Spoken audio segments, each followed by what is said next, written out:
Mais uma vez para conversar a respeito de uma situação que tem chamado a atenção de todos, né? Na verdade, nós estamos vivendo num momento difícil, né? Nesse momento de pandemia, e a respeito da saúde mental. Pois é, né? Ele, o Fabiano e a psicóloga também, a esposa dele, Karina, testaram positivo para a Covid-19. Karina ainda não pode sair de casa por recomendações médicas, né, Fabiano? Mas vai conversar com a gente também através de videochamada. Vamos dividir tela com a Karina. Bom dia, Karina. Bom dia.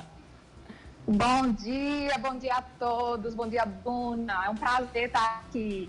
É bom que desse jeitinho todo mundo pode participar do papo, né, Fabiano? Novo jeito, né? Uma nova forma de arrumar tudo e de estar junto, né? Com certeza. Eu estava até dizendo aqui nos bastidores, né, que acho que faz mais de 2 meses que a gente não recebe ninguém aqui na nossa casa. E é um prazer te receber aqui, né, a Karina, desse jeitinho, distante, mais perto, né? E vocês relataram, né, um pouco da experiência de vocês, né, com a Covid-19 através das redes sociais. A gente separou algumas frases que foram muito marcantes, né? E aí a gente quer que vocês dividam com a gente um pouquinho de como foi essa experiência. Solta aí a primeira frase, essa frase publicada no perfil do Fabiano, né? Ele disse o seguinte, que se viu viúvo várias vezes, né? Muito forte isso, Fabiano. Muito forte e verdadeiro, porque quem está vivendo um processo de adoecimento ou está num processo da possibilidade real e concreta da morte, passa um filme na cabeça, né? Então, é preciso que a gente aprenda a viver esse instante tendo o cuidado com relação ao lado emocional, porque isso gera comprometimentos. Nós temos, por exemplo, um dos transtornos, transtorno de estresse pós-traumático. Né? E quando a gente vive essa situação, essa possibilidade, porque a minha doença, ela não foi tão severa, né, como a de Karina. De Karina teve um grau de severidade maior. Foi bem mais severo, né?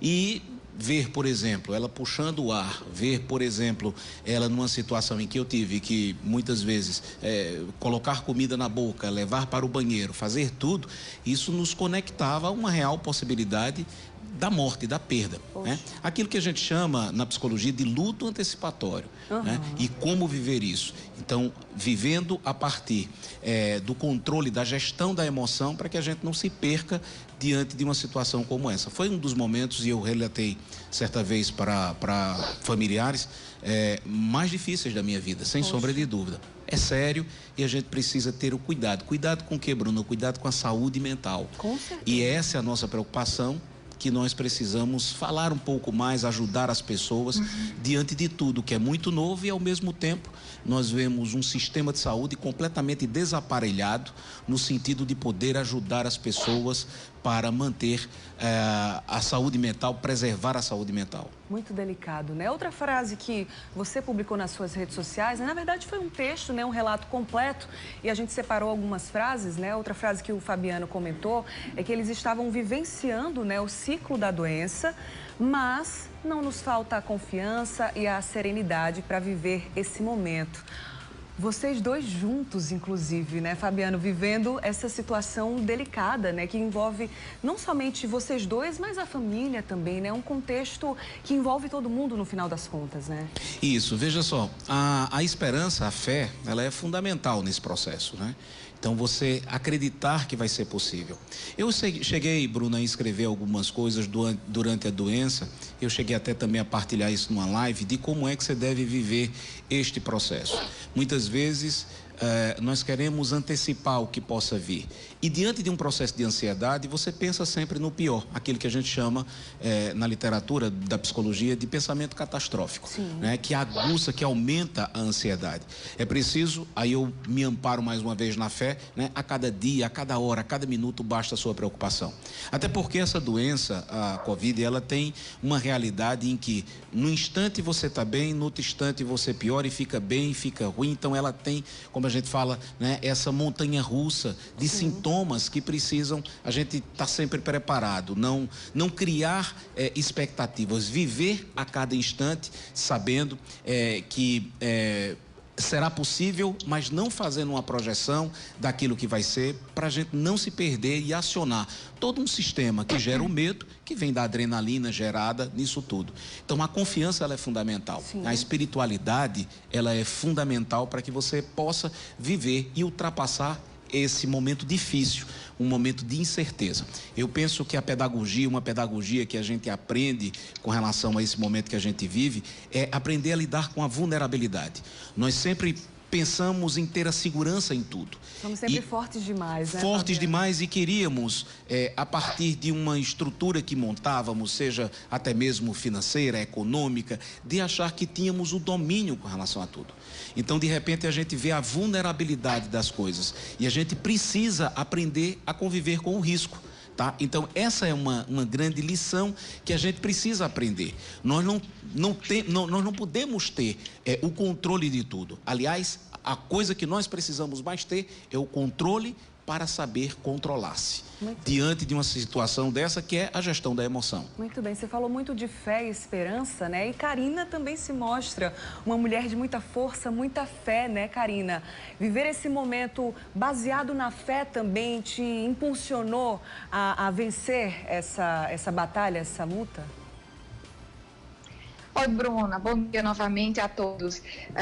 De fato, né, eu sempre tenho passado muito isso para as pessoas, que a fé ela foi um dos ingredientes fundamentais para a gente enfrentar esse período, né? Não foi um período realmente fácil e desde o começo a gente enxerga a mão de Deus sobre nós, porque eu adoeci de forma grave, mas Fabiano teve o adoecimento no mesmo período, mas de forma mais leve, e ele pôde cuidar de mim, né? Sim. E, consequentemente, o nosso filho, ele ficou isolado, né, no quarto, sozinho, e só o adoecimento dele, nós pudermos sair do quarto. Então, veja que perfeito, veja como a mão de Deus, ela é perfeita, né? Então, foi ter um adoecimento em seguida do outro, para que um fosse cuidando do outro. Na verdade, eu fui cuidando sempre, né? Fabiano não teve tempo de dormir, não teve tempo de absolutamente nem sofrer, né? Ele sofreu o meu sofrimento, porque realmente ele ficava 24 horas acordado, verificava meus sinais vitais. E eram momentos de fé, de oração, que eu sentia, de fato, o alívio de alguns sintomas da respiração um pouco voltar. Né? E aí fui compreendendo o que falava comigo naquele momento. Sim, falando nesses sintomas, né, no seu relato você escreveu que os seus pulmões foram comprometidos entre 30% e 40%. Você relatou que a sensação era de ter tijolos em cima do seu peito, né? Eu queria que você tentasse traduzir pra gente o que é que isso significou, assim, diante da prática mesmo, né, Karina? Que pra quem não teve a doença, né, às vezes fica meio, assim, a gente não consegue enxergar muito bem, a vista embaça, né? Porque a gente não sentiu.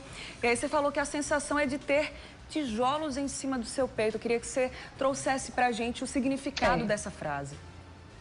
De fato, o peso ele foi sendo acometido aos poucos, até que um belo dia a coisa parece que tinha realmente aquele saco de tijolos, né, em cima do meu peito. Então, não só me deixou paralisada, deitada o tempo inteiro, eu não conseguia mais me levantar, não conseguia mais andar, né, como o Fabiano colocou, e muitas vezes me levou ao banheiro, precisei de cadeira de rodas para poder ir para fazer um exame. E a sensação de peso no tórax é imensa, né? Então, o meu comprometimento pulmonar, ele teve um grau significativo que me deixava pesada. A sensação para as pessoas que estão com esse nível de comprometimento é desses tijolos, é desse peso ao respirar, né? Então, dói no tórax, entende? Sim. Dá dor no tórax, no peito, e essa dor, ela foi aliviada com o passar do tempo, apesar de eu ter ficado bastante dias, eu não fiquei só 12 dias doente, né? Então, o meu adoecimento, eu fiquei sintomática até mais ou menos 20 dias com sintomas, né? Então, depois disso foi que eu comecei a ficar sintomática. Sim. E a severidade, de fato, ela teve um grau de comprometimento maior, e porque eu não estou podendo ainda sair de casa, diante da minha imunidade, os leucócitos, e algumas sequelas que fiquei tratando, porque o vírus, de fato, atacou não só o pulmão, mas funções hepáticas, né? Então, fígado, rins, pâncreas, né? E a questão venosa também, né? Vascular. Então, todo esse comprometimento, de fato, a gente tem que ter noção que é sério, o isolamento é importante sim, né? Mas é muito importante, Bruno, no caso, muitos falaram depois em lives, né? Gente, não toma como referência esse caso, né? Sim. Então, assim, esse caso foi uma exceção, mas é importante que as pessoas entendam que tem que ter tratamento, porque Karina teve tratamento de vários médicos, muitos falaram que ela teve a sorte de ter vários médicos em casa o tempo inteiro, ela teve a situação de home care, então ela teve um cuidado diferente, entendeu? Eu agradeço a Deus por isso, né? Amém. Fabiano, virou uma responsabilidade enorme para vocês, né? Que passaram por essa situação, são psicólogos, né? E tem uma projeção, o pessoal conhece vocês, a Paraíba conhece vocês. E vira uma responsabilidade também de trazer esses relatos para alertar, né? A população, o pessoal que acompanha vocês e até que começou a acompanhar, passou a acompanhar depois dessa situação, né? É um projeto, assim, de vocês ficar, né? Trazendo também essas situações e alertar as pessoas, trazer mais paz para quem está em casa? Veja só, Bruno, eu acho que a primeira palavra que nós queremos ser instrumento é da esperança. E apesar disso tudo, nós precisamos carimbar uma coisa: é possível vencer. E eu estou falando isso porque a gente vê a situação das pessoas que estão em casa, em pânico, com medo. É difícil, mas é possível vencer. O sentido maior, por exemplo, de nós estarmos falando isso, é que a gente possa plantar em cada coração essa certeza de esperança. E isso é fundamental. Porque, veja só, o medo, ele serve para que eu possa responder aquilo que eu preciso fazer. Então, nós temos que ter um cuidado necessário. O medo é um sistema, é uma emoção que ativa em mim uma necessidade de uma resposta. A partir do instante em que eu entendo que existe um perigo, eu começo a entender o seguinte: o que eu preciso fazer para evitar, por exemplo, o contágio?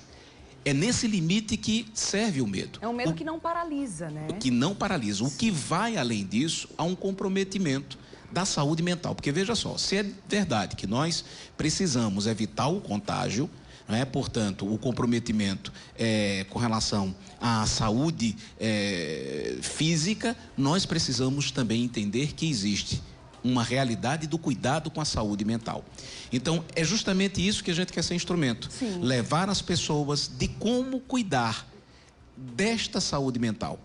E aqui a gente leva, não falsamente, mas uma realidade de esperança. Sim. Porque as pessoas hoje necessitam, e todos nós precisamos acreditar, que é possível vencer tudo isso.